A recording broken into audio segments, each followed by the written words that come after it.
Comunismo. Historia de una ilusión.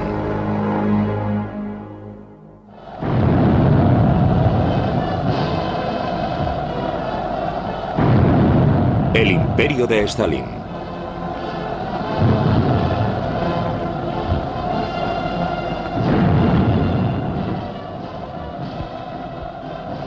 Moscú, 24 de junio de 1945.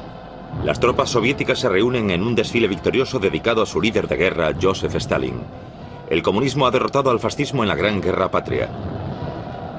Las banderas y estandartes del ejército que una vez pertenecieron al enemigo yacen a los pies del secretario general.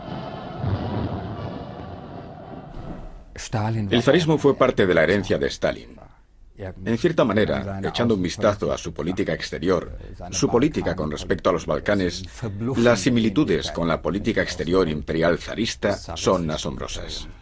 Existe un episodio muy interesante. El embajador Harriman, el famoso Averell Harriman, embajador en Moscú a finales de la Segunda Guerra Mundial, saluda a Stalin en la conferencia de Potsdam en Seligenhof y le dice: Marshal Stalin debe estar muy contento de estar aquí, en la ciudad de su enemigo, como vencedor. Harriman señaló que Stalin había contestado con: el zar Alejandro se abrió camino hasta París. Josif Vissarionovich Yugashvili nació en Georgia en 1879. Se crió en unas condiciones humildes. Era hijo de un zapatero. Su madre quería que fuese sacerdote. Un alumno inteligente que recibe educación en el seminario de Tbilisi, el único centro de enseñanza superior de Georgia.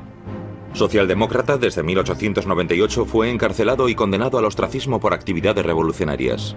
Stalin, el hombre de acero, como se hace llamar ahora, se une a los bolcheviques y resulta elegido para formar parte del Comité Central en 1912 a petición de Lenin. Tras la Revolución de Febrero de 1917 vuelve del exilio y ocupa el puesto de editor jefe del Pravda, el periódico del partido. Comprendió el valor de la información. No es la posición la que te hace poderoso, lo que te da el poder, sino la información.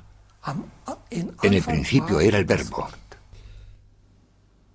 Después de la Revolución de Octubre, Lenin nombra al tímido georgiano como comisario del pueblo para asuntos exteriores. Lenin cree que el caos causado por los efectos de la Primera Guerra Mundial provocará el colapso de los gobiernos burgueses de Europa bajo la presión del proletariado internacional. Pero no llegó a producirse una revolución mundial. La guerra civil causa estragos en Rusia. Los bolcheviques, liderados por el comisario de guerra, Leo Trotsky, se alzan victoriosos. Rusia es ahora el único país gobernado por comunistas. Después de que Lenin sufra su primer infarto en 1922, Trotsky preside el desfile que celebra el 5º aniversario de la Revolución de Octubre. Aunque se trata a Trotsky como sucesor de Lenin, Stalin ha comenzado su lucha por el poder. Stalin ocupó la segunda fila en el liderazgo revolucionario. Un apparatchik hambriento de poder que utilizaba las puertas traseras de la burocracia, intrigas, terror, amenazas y corrupción para llegar al poder y mantenerse en él. Por supuesto, nadie podía prever quién era Stalin. No creo que Lenin lo supiese. Sí, Stalin era peligroso. Los jefes del Partido Comunista se reúnen alrededor del ataúd de Lenin. Solo faltaba uno, Leo Trotsky. Stalin envía a Trotsky una fecha falsa del entierro para evitar que asista a los servicios funerarios. Stalin lleva el ataúd junto con sus camaradas Zinoviev y Kameniev. El triunvirato tiene un objetivo común. Quieren repartir el poder de Lenin entre ellos. Después de que los bolcheviques fallasen en su intento de llevar la revolución proletaria al mundo, el partido bolchevique estaba desesperado por una nueva visión. Y Stalin les proporcionó una. Existen situaciones históricas en las que no triunfa necesariamente el más inteligente, ni el más previsor, sino la persona que dice con una especie de obsesión fanática: yo conozco el camino, camaradas. Stalin se dedicó a decir: somos lo suficientemente fuertes como para extender el socialismo nosotros solos. Y con ello Stalin apeló al orgullo nacional bolchevique. Establecer el socialismo en un país, en Rusia, es su eslogan. El mercado orientado a la economía que trajo consigo la nueva política económica de Lenin es incompatible con la visión comunista de Stalin. Su objetivo es el de una sociedad sin clases en la que los medios de producción pertenezcan al Estado. Por el año 1925 o 26, Stalin cuestionó la nueva política económica para abolirla después. Revocó la prohibición del consumo de alcohol que el zar Nicolás II puso en vigor en 1914 y que se mantuvo, a pesar de la guerra civil, hasta aproximadamente 1926, cuando Stalin dijo: a un borracho no le preocupa la política.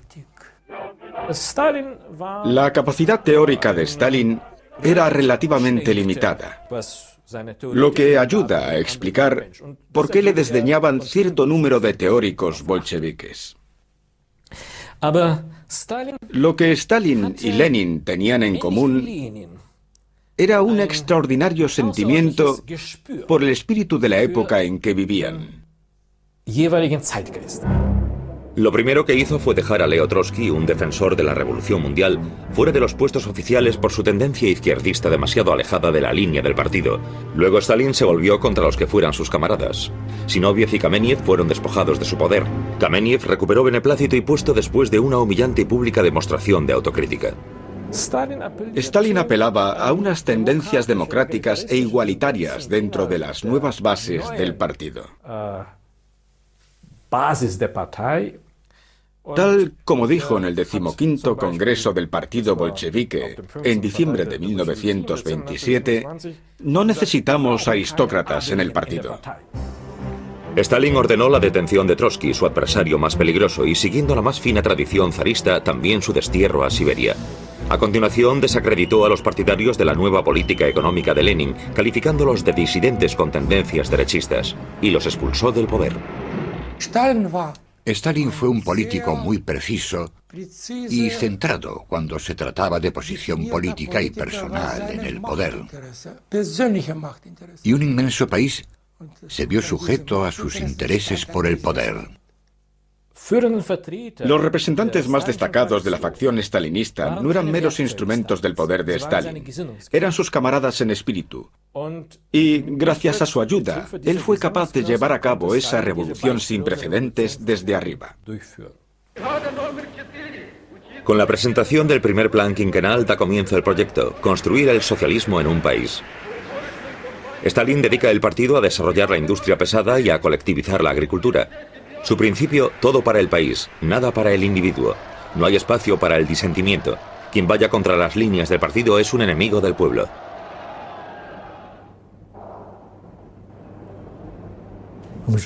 Imaginen, Stalin pronuncia un discurso. Luego divide el país en tres grandes territorios. El primero queda totalmente colectivizado en la primavera de 1931. Los demás en la primavera de 1932. Y hubo unos pocos que quedaron atrás. Vamos a darles tiempo hasta 1933. Él era el único que determinaba con exactitud lo que tenían que hacer todos los agricultores y en qué momento. Sin lugar a dudas, esa colectivización fue absolutamente brutal. Acompañados por un esfuerzo de propaganda masiva, los agricultores se ven obligados a formar unas granjas de explotación colectiva dirigidas por el Estado conocidas como kolkhoz. La colectivización invierte la política de Lenin, que animaba a los agricultores a tomar posesión de las propiedades que estaban en manos de los grandes terratenientes con el lema «recuperar lo que fue robado». La manera de Lenin de conseguir que los agricultores volviesen al redil de la revolución. Y ahora Stalin les arrebata las tierras otra vez. Los agricultores prósperos, los denominados kulaks, son declarados enemigos del pueblo. Muchos de ellos son ejecutados, otros conducidos fuera del país o deportados. La colectivización degenera en una guerra de terror contra los campesinos que dura varios años y que lleva a la catástrofe. Solo en Ucrania, la despensa de la Unión Soviética, más de 4 millones de personas se mueren de hambre a comienzos de los años 30.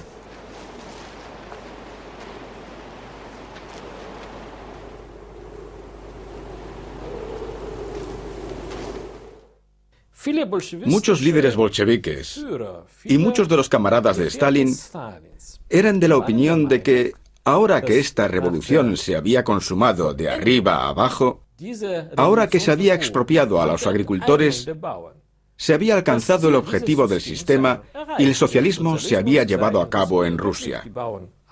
Los agricultores habían perdido sus propiedades y se habían establecido los colectivos, los kolhos. Ahora era el momento de desarrollar la fase económica planificada. Es decir, ahora toda la población se vería involucrada en la economía. Consideraban que se había alcanzado su objetivo. Por lo tanto, no fue casualidad que el primer congreso del partido, que tuvo lugar una vez efectuada la colectivización, el 17º Congreso celebrado en enero de 1934, se conociese como el Congreso del Partido de los Vencedores. En otras palabras, los que habían vencido sobre la comunidad agrícola de Rusia. El 17º Congreso del Partido en 1934 fue el Congreso de los Vencedores y los comunistas querían celebrar sus éxitos. Se había logrado la colectivización de la economía agrícola y la industrialización estaba haciendo progresos. Se aplaude el estado de cuentas de Stalin, sin embargo no tiene lugar ninguna discusión política. Entre los 1.200 diputados también se encuentra el joven Nikita Khrushchev. Mi padre hablaba continuamente de Stalin. Stalin era una persona muy carismática. Contagió a todos los que estaban allí presentes. Mi padre hablaba negativamente de Stalin. Mikoyan hablaba de Stalin continuamente. Otros, como Molotov, lo hacían de forma positiva. Pero todos ellos, hasta sus últimos días, hablaron de Stalin. Stalin creía que todos los diputados le respaldaban, pero su brutal política había causado repulsa en muchos de ellos. En la votación secreta del Comité Central, 300 diputados lo tacharon de la lista, mientras que Sergei Kirov, jefe del partido en Leningrado, obtuvo los mejores resultados, recibiendo solo 3 no votos. Estaba entusiasmado. Stalin no podía aceptarlo y se aseguró de que los votos en su contra desapareciesen. Aparentemente impasible, Stalin posa con los diputados para las fotos. Pero su mortal desconfianza se había despertado. Poco tiempo después, Kirov resulta asesinado. El 70% de los miembros de ese comité central que votaron en el Congreso de los Vencedores fueron asesinados por Stalin en los siguientes 3 o 4 años. Lubyanka, la sede del servicio secreto, se convierte en el centro del terror. Miles de personas desaparecen para siempre tras sus puertas. En juicios públicos, antiguos aliados de Stalin como Kameniev y Zinoviev y muchos de sus oponentes dentro del partido son públicamente acusados, obligados a confesar y sentenciados a muerte ante una multitud entusiasmada. Por lo tanto, ahora el partido cae víctima del mismo terror que se usó contra los elementos y grupos no bolcheviques del país. México, 1937. Leo Trotsky, expulsado de Rusia por Stalin, acusado de ser espía capitalista, ataca los juicios públicos de Moscú. There are no crime in history more terrible in intention or execution than the Moscow trials of Zinoviev, Kamenev and Radek Petakov. These trials developed not from communism, not from socialism, but from Stalinism, that is, from the irresponsible despotism of the bureaucracy over the people. A counter-trial is necessary to cleanse the atmosphere of the germs of deceit, calumny, falsification, and frame-ups whose source is Stalin's police, the GPU, which has fallen to the level of the Nazi Gestapo. Pero el brazo de Lenin es de largo alcance. En agosto de 1940, Leo Trotsky es asesinado en su residencia mexicana. Millones tiroteados en la Unión Soviética. Se producen purgas por todo el país.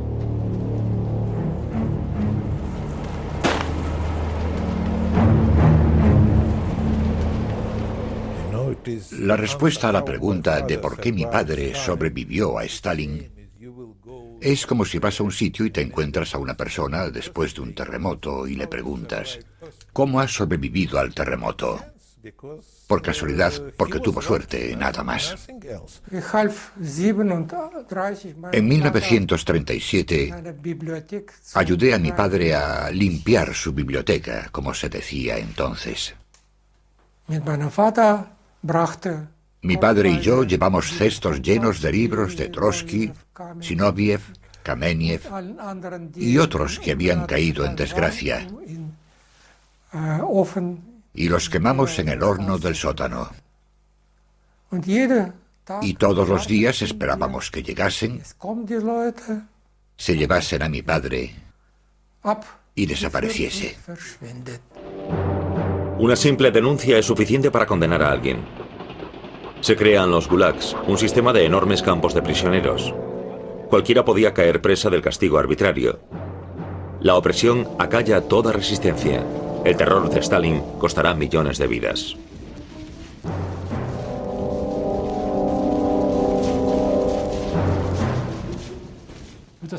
Era realmente un imperio del mal en el que el individuo no era nada. No solamente los que se resistían al sistema y no estaban de acuerdo con algo, sino también los que eran totalmente devotos del sistema. Toda la guardia leninista fue destruida, todos sus miembros.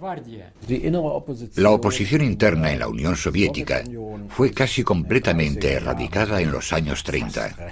Sus miembros físicamente destruidos, tiroteados in situ o asesinados en los gulags. En prisión tenía a mi lado a militares de alto rango,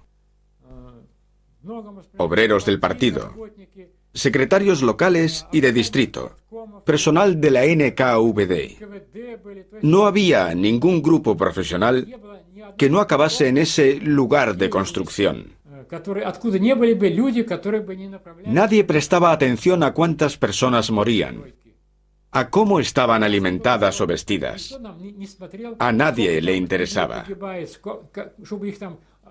Si alguien conseguía sobrevivir el mayor tiempo posible en esos lugares, a nadie le importaba. Fue una lucha política. Queríamos construir una sociedad unificada y sobre esas bases solucionar los problemas internos y externos que más afectaban a nuestro Estado. Pero luego surgió la pregunta: ¿cómo debíamos proceder? Cientos de miles de prisioneros necesitaban trabajo, una base para vivir, y así comenzamos los grandes proyectos. Stalin descubre que el trabajo de los prisioneros supone un factor económico. Se utilizó a los trabajadores forzados en grandes proyectos como la construcción del Canal del Mar Blanco, en el ferrocarril siberiano o en la extracción de oro en Magadán. Después del año 1937, cuando se llevaron a millones de enemigos del pueblo, se decidió que debían trabajar.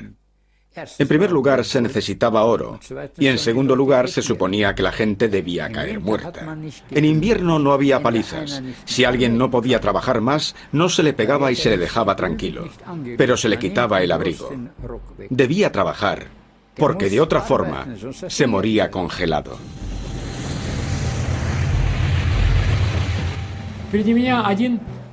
Alguien que caminaba delante tropezó. Yo no le conocía. Estábamos atravesando la tundra. Entonces se cayó fuera de la fila, hacia la izquierda, e inmediatamente surgió una ametralladora y le disparó en el suelo.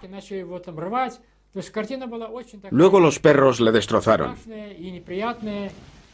Fue terrible, pero estábamos acostumbrados. Yo nunca me rendí. Por ese motivo lo conseguí. A pesar del terror extendido, la reputación de Stalin permanece impoluta.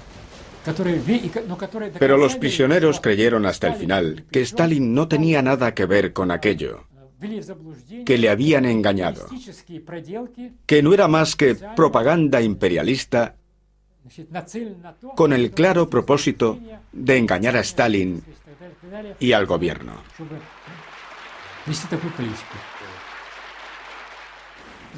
Nuestros grandes científicos, que jugaron un papel muy importante en nuestro desarrollo económico, siempre hablaban de Stalin con gran respeto. Y a pesar de que muchos de ellos habían sido arrestados en unas condiciones muy duras, seguían investigando. Comprendieron que Stalin hacía todo aquello para solucionar los problemas. Siempre hablaban muy bien de él. En primer lugar, existía la opinión de que no podía ser tan malo. Era una anomalía. En segundo lugar, quizás hubiese realmente criminales y espías trabajando. Y en tercer lugar, una vez liberado de todo eso, puede que las cosas fuesen mejor. En muchas partes de Europa no veían con horror los métodos de Stalin. Primero, porque no creían en la existencia de los gulags. Y segundo, porque ellos mismos vivían y luchaban bajo las condiciones de una guerra civil, esta vez por una causa justa. Dentro de la tiranía rusa, todos los reformadores fueron tiranos. Si miramos a Iván el Terrible, Iván IV, él reformó Rusia, pero mató a la mitad de la población rusa. Si miramos más contemporáneamente a Pedro el Grande, él fue uno de los reformadores que abrió una ventana hacia Occidente, pero redujo en 1/3 la población rusa. Y sigue siendo un gran reformador. Por lo tanto, Stalin, con sus 60 o 50 millones de rusos que perecieron durante sus denominadas reformas, puede estar en esta línea. 1938. Los enemigos internos de Stalin han sido vencidos y las críticas públicas silenciadas.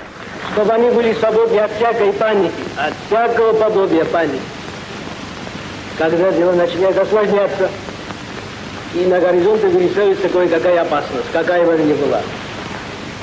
Чтобы они были так же свободны от всякого подобия паники, как Ленин.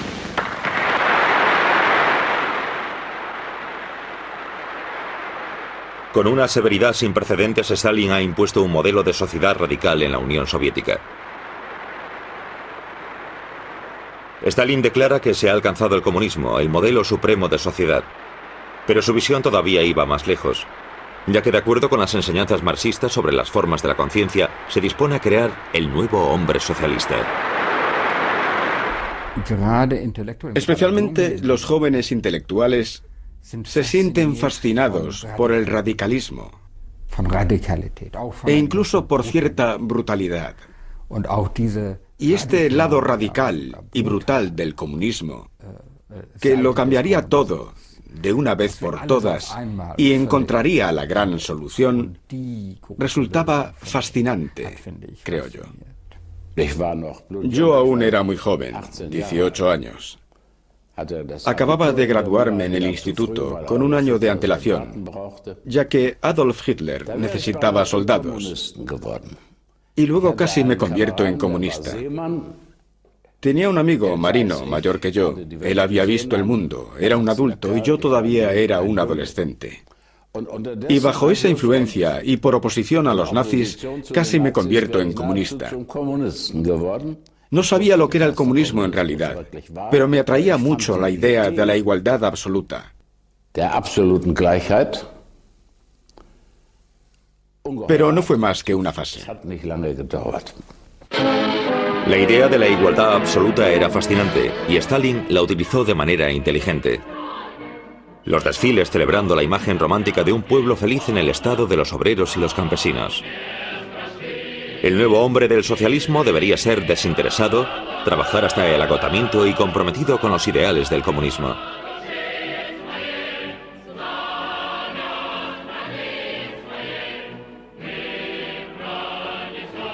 Y por encima de todo eso, Joseph Stalin.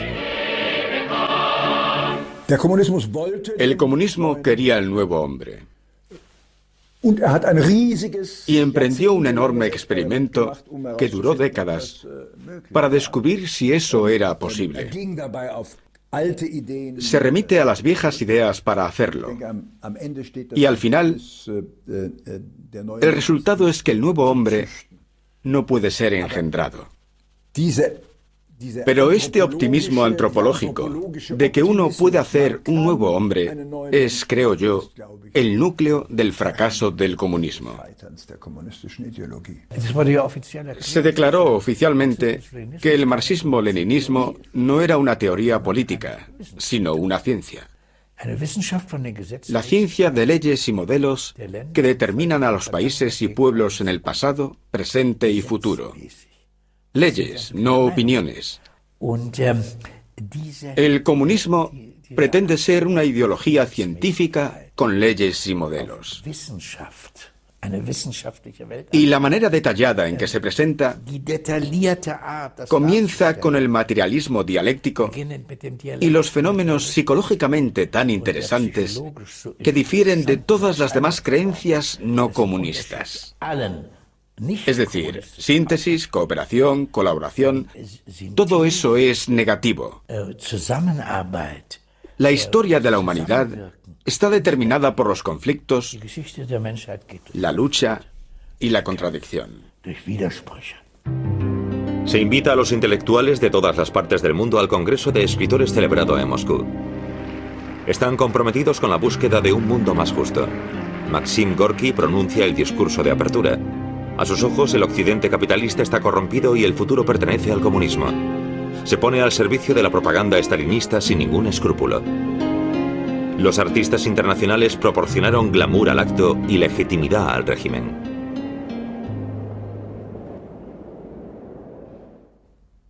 Por supuesto existía esa ilusión. No se podía estar tan mal en la patria de los trabajadores,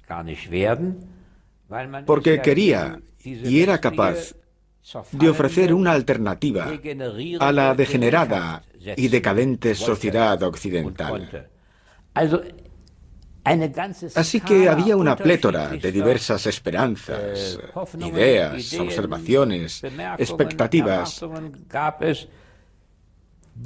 que llevaban a personas asombrosamente listas a...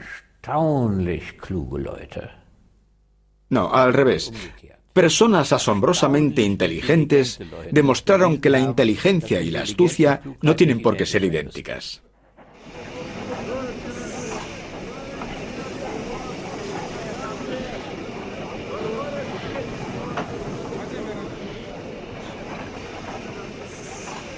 Los rusos eran buenos creando fachadas maravillosas sin nada detrás. Y así recibieron a George Bernard Shaw, que a su regreso dijo: ¿hambre? De ninguna manera, jamás he comido tanto como en mi estancia allí. El escritor alemán Leon Feuchtwanger, como muchos intelectuales, tiene su reserva sobre la democracia y se deja cegar por la política de Stalin. Propaganda en el noticiario ruso. La primera impresión fue que es extraordinariamente modesto. Stalin tiene sentido del humor y está abierto a él. Uno llega a comprender por qué las masas no solo lo adoran, sino que lo aman. Forma parte de ellos. El representante legítimo de 170 millones de personas de la Unión Soviética es un ser admirable. Ni siquiera un poeta podría concebir uno mejor.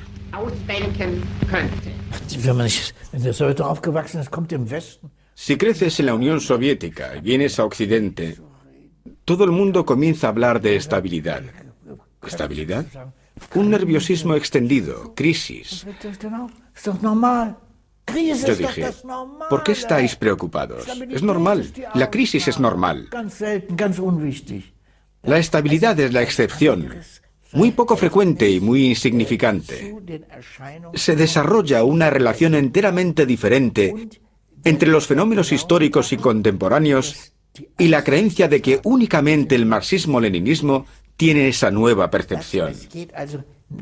Y eso va más allá de la situación actual y juega un enorme papel, sobre todo para los escritores, poetas y los a menudo olvidados científicos naturalistas. Esos también comenzaron a hablar sobre el marxismo-leninismo científico.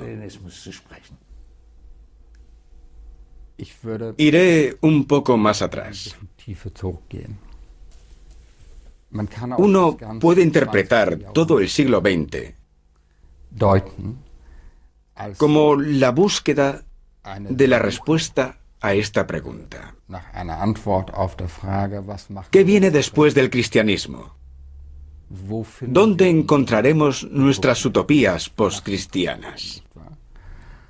Y el comunismo era una imagen del paraíso en la tierra. Estados Unidos, 1929. El crack de la bolsa. La economía se derrumba. La falta masiva de empleo lleva a gran parte de la población a vivir bajo el umbral de la pobreza. Mucha gente puso sus esperanzas en los ideales del comunismo. La Gran Depresión del 30 al 33 supuso que muchos intelectuales tuviesen la impresión de que el capitalismo se estaba derrumbando y de que nunca se recuperaría. Pero en la Unión Soviética se estaba construyendo. La depresión hizo que fuese mucho más fácil sucumbir al mito soviético. La economía planificada de la Unión Soviética no se ve afectada por la crisis. El plan quinquenal de Stalin tiene éxito. Se forman asociaciones industriales importantes. Miles de ingenieros y trabajadores especializados de toda Europa y de Estados Unidos se presentan voluntarios para construir la Unión Soviética. No les asusta la dictadura comunista del proletariado.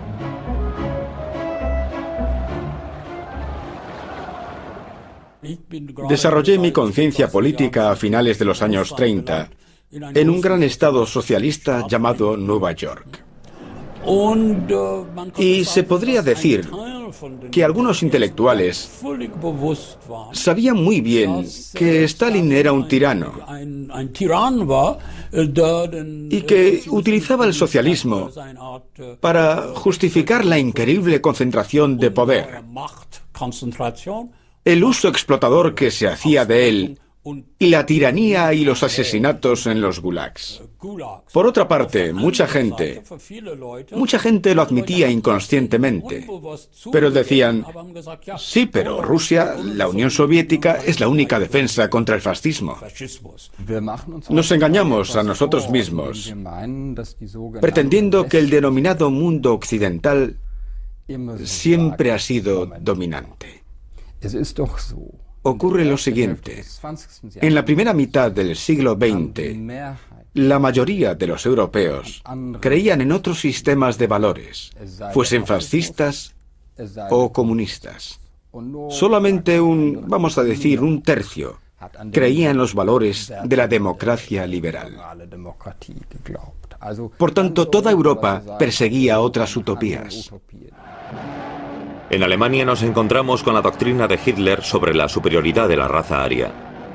Después de hacerse con el poder, los nacionalsocialistas persiguen a todo aquel que piense o sea diferente, llegando al punto de la exterminación. Aparentemente, existía un único poder lo suficientemente fuerte para vencer al fascismo. Y ese era la Unión Soviética de Stalin. Tengo muchos recuerdos y uno recurrente. Sí, no me gusta lo que está sucediendo en la Unión Soviética, pero parece ser el único poder que nos puede salvar de la victoria nazi en Europa. España, 1936. Un gobierno izquierdista del Frente Popular ha ganado las elecciones. Estalla la guerra civil. Las fuerzas de la derecha salían con los fascistas del general Franco, respaldados por la Legión Cóndor alemana y las tropas italianas. El gobierno republicano solicita ayuda a Lenin. Este envía comisarios, pero no armas. Brigadas internacionales con voluntarios de todas partes del mundo luchan por la República.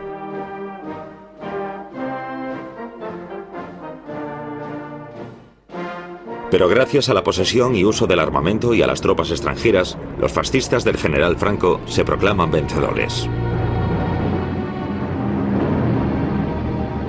Los socialistas y las brigadas internacionales se ven obligados a huir. Stalin no era comunista, sino anticomunista. Para él la reacción del mundo comunista era una cuestión secundaria. Stalin, durante el considerable período de desarrollo comunista en el que gobernó, miraba a los comunistas extranjeros con recelo o desdén. Stalin destruyó el triple de comunistas que Hitler. La guerra civil española pareció confirmar al principio que estos dos sistemas totalitarios que se habían separado, comunismo y nacionalsocialismo, iban a enfrentarse siempre hasta la muerte. La derrota en España carece de significancia para la estrategia de Stalin. Teme verse rodeado de una coalición formada entre Alemania, Italia y Japón. Tiene que buscar una salida.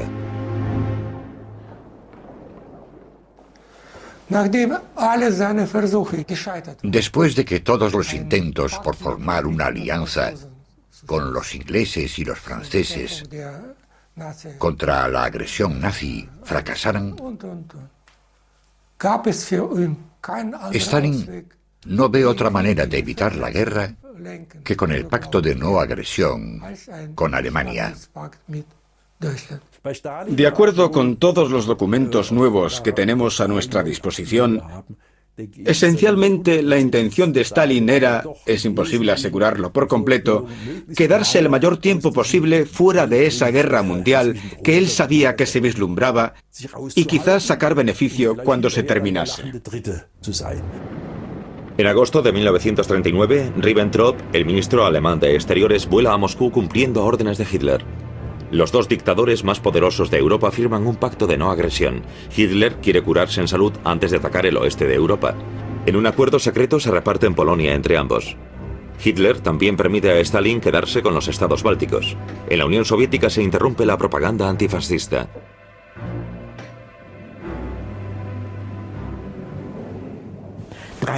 Durante 3 días y 3 noches, las bibliotecas estuvieron cerradas. Ibas allí, pero no te dejaban entrar en la sala de lectura. Secret, cerrada. En esos 3 días se retiraron todos los libros antifascistas de las bibliotecas soviéticas y se guardaron en almacenes secretos. Ya no te los podías llevar. El 1 de septiembre Alemania ataca Polonia. 17 días después, las tropas soviéticas entran también en Polonia y en los estados bálticos. El ejército alemán ocupa casi todo el oeste de Europa, pero en Moscú reina la paz. El plan de Stalin parece haber funcionado.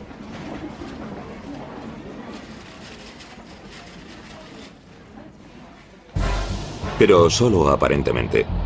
El 22 de junio de 1941 comienza el ataque de Hitler a la Unión Soviética. En noviembre, las tropas alemanas están a las puertas de Moscú. Stalin declara la Gran Guerra Patria. Los alemanes acaban derrotados con un coste enorme. Se han perdido 27 millones de vidas. Y ganamos la guerra. Una guerra de las más terribles. Una guerra que no solamente decidía el futuro de la Unión Soviética, sino también del mundo, sobre todo de Europa. Sobrevivimos a la guerra e hicimos progresos, pero con un coste tremendo. Perdimos al 90% de los jóvenes nacidos en los años 1921, 22 y 23. El 90% de esos jóvenes acabaron muertos. Yalta, febrero de 1945, la conferencia de los 3 grandes. Roosevelt, Churchill y Stalin discuten sobre lo que debe suceder después de la derrota de Alemania. En Yalta, Europa no era el centro de atención, sino que los americanos y los ingleses querían implicar a los rusos en la guerra contra Japón. Y estaban dispuestos a pagar un alto precio por ello.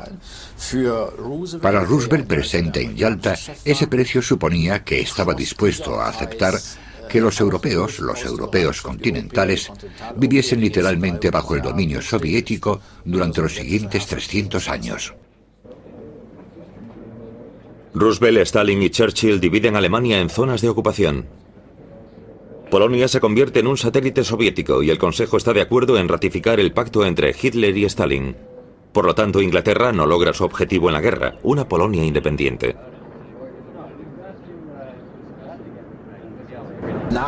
Después de Yalta se extendió un profundo pesimismo. Después de Yalta, Churchill sabía que se había perdido la guerra. Roosevelt le prometió a Stalin un préstamo de 4 a 5 mil millones de dólares al terminar la guerra, etcétera, etcétera.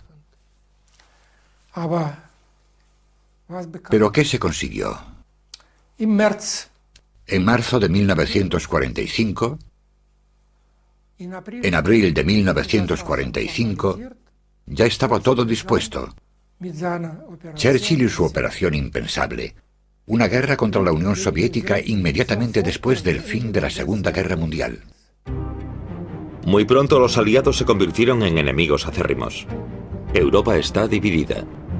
From Stettin in the Baltic to Trieste in the Adriatic, an iron curtain has descended across the continent. El programa posterior a la guerra de Stalin no era construir estados socialistas en la Europa del Este, ni la sovietización de esos estados. Y, por supuesto, ni mencionar el avance hacia la costa atlántica. Ni Stalin ni el Ejército Rojo tenían fuerza para poder avanzar, para realizar un avance significativo. Sobre todo porque no se recibían las provisiones americanas, vehículos, gasolina y todo lo que se necesitaba. Pero Stalin tenía la visión de que Rusia o la Unión Soviética era la única potencia del continente. Nuestra inteligencia recibió una información inicial de fuentes de confianza, según decían, sobre planes de una guerra nuclear contra la Unión Soviética en otoño de 1945. Al principio, los partidos democráticos estaban permitidos en los países ocupados por la Unión Soviética, tal como se acordó en el Tratado de Yalta. Stalin declaró que cada país podía elegir su propio camino hacia el socialismo. Había que dar una apariencia democrática cuando en realidad se tenía todo bien sujeto, la típica política de cuadros. Había cierto número de movimientos de la resistencia en Polonia, en Ucrania, todavía activos en la oscuridad durante muchos años. Tenían armas suficientes, pero en 1949 esos movimientos fueron eliminados. El líder del partido yugoslavo y héroe partisano, Josip Broz, conocido como Tito, elige su propio camino hacia el socialismo. El pueblo yugoslavo aplaude su ruptura con la Unión Soviética en 1948. La unidad del comunismo se ha roto. De ahora en adelante, Moscú ya no es el portavoz de todos los comunistas. China, 1949. Tras 3 años de guerra civil, Mao Zedong declara la República Popular.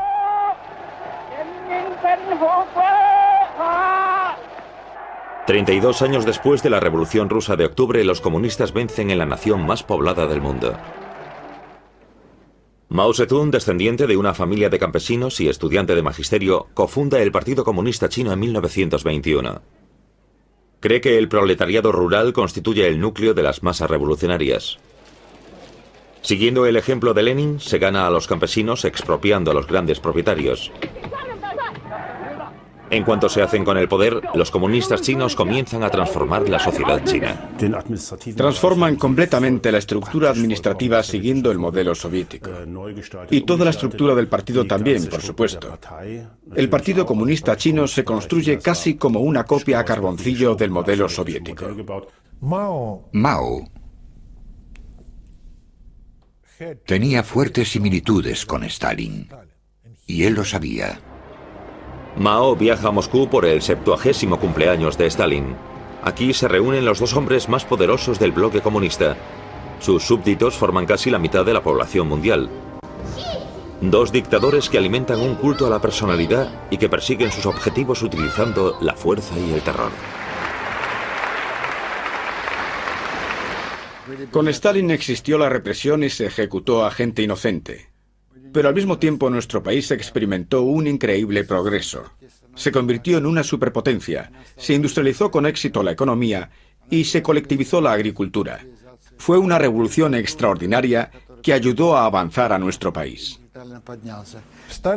Stalin no fue un líder efectivo, porque mediante sus purgas, sus ejecuciones, acabó con mucha de la población realmente productiva. Y eso fue contraproducente para el país. El estalinismo supuso una auténtica e implacable autodestrucción del talento. Y en su proceso casi se convierte en norma en el sistema soviético y por extensión en los sistemas que imitaban al sistema soviético para promover a unas personas que eran esencialmente inferiores, que no eran creativas, que eran serviles, que eran oportunistas y que, para decirlo de manera simple, eran bastante estúpidas. El 5 de marzo de 1953 muere Stalin. Cientos de miles de personas afligidas le presentan sus últimos respetos. Sucesores y rivales por su trono se reúnen alrededor de su ataúd. El que había sido durante mucho tiempo secretario personal de Stalin, Grigori Malenkov. El secretario del partido, Nikita Khrushchev. y el poderoso jefe del servicio secreto, Lavrenti Beria, quien 3 días después de la muerte de Stalin ordena la liberación de 1.200.000 prisioneros de los gulags. La lucha por el poder y sucesión de Stalin ha dado comienzo. Tras la muerte de Stalin, todo el mundo espera cambios. Berlín, junio de 1953. La situación financiera en la RDA es crítica. Existen rumores de que el secretario general del partido, Walter Ulbricht, va a ser sustituido. Hemos seguido el consejo que el camarada Stalin nos dio. Cuando Ulbricht endureció las normas laborales, los trabajadores de la construcción de la Stalinhalle en Berlín Este tomaron las calles. Las protestas extendidas por todo el país se convirtieron en una revuelta popular. Los manifestantes asaltaron las oficinas del partido para pedir elecciones libres. Ulbricht solicitó la ayuda del ejército soviético. Cada país tiene su propia mitología. La mitología alemana giraba en torno a esos acontecimientos que generaron una revolución. En realidad, según el punto de vista de mi padre, fue una huelga económica contra ciertas actuaciones equivocadas. Y segundo, según su opinión, era un problema de los alemanes. Los soviéticos situaron sus tanques en las calles y todo se tranquilizó. Los tanques soviéticos aplastaron la rebelión. En Moscú, los que rivalizan por el poder explotan el incidente con propósitos políticos. Culpan de la revuelta al servicio secreto dirigido por Beria. En diciembre de 1953, Beria es asesinado. En 1955, Malenkov se ve privado de su poder. 3 años después de la muerte de Stalin, Nikita Khrushchev ha logrado alcanzar una posición favorable. En el 20º Congreso del partido en 1956 asume otro riesgo considerable. En un discurso espectacular denuncia los crímenes de Stalin, algo equivalente a la blasfemia. Pero su riesgo vale la pena, consigue convencer a los diputados.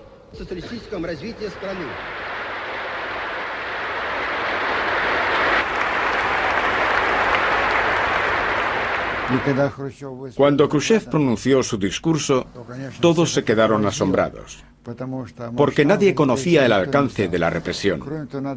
Y además hay que tener en cuenta que el 20º Congreso del partido lo había organizado un hombre que formó parte activa en la represión. Era personalmente responsable de miles de víctimas. ¿Cómo se podía esperar objetividad de alguien así? Yo diría que en un 70% fue algo emocional, que le salió del alma y del corazón.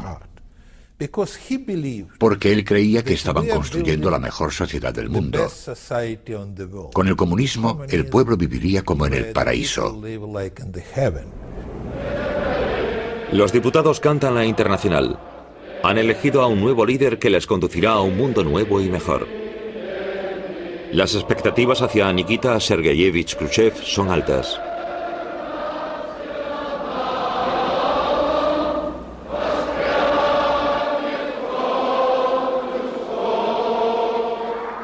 Aunque el discurso de Khrushchev no se publica, su mensaje se extiende rápidamente por el mundo. Los partidos comunistas de los estados satélites siguen el ejemplo de Moscú y practican la autocrítica pública. En Polonia, la multitud toma las calles en una demostración de democracia. Fuerzan la readmisión de Gomulka, el jefe del partido, que había sido arrestado bajo el mandato de Stalin. El viaje de Khrushchev a Polonia no puede evitarlo. Consiguió que Gomulka hiciese una declaración. No nos apartaremos del bloque soviético. Nos interesa la presencia del ejército soviético en nuestro territorio. Khrushchev le dijo, trato hecho, y se hicieron amigos. Los húngaros demuestran su solidaridad con Polonia. Ellos piden también libertad y democracia.